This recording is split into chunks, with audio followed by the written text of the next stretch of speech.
ইরশাদ করেন, যে ব্যক্তি সকাল বেলা 3 বার তেলাওয়াত করবে আউযু বিল্লাহিস সামিউল আলিম মিনাশ শাইতানির রাজিম, এরপরে সূরা হাশরের শেষ 3টি আয়াত তেলাওয়াত করবে,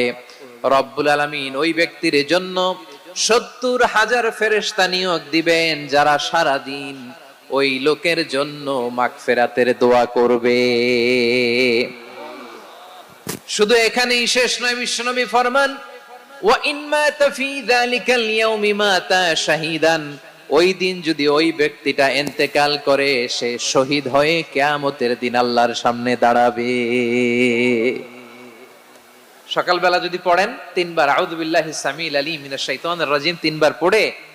সূরা হাশরের শেষ 3 আয়াত যদি তেলাওয়াত করেন, তাহলে আপনার জন্য আল্লাহ তাআলা 70,000 ফেরেশতা নিয়োগ করবে, সারা দিন তারা আপনার জন্য মাগফিরাত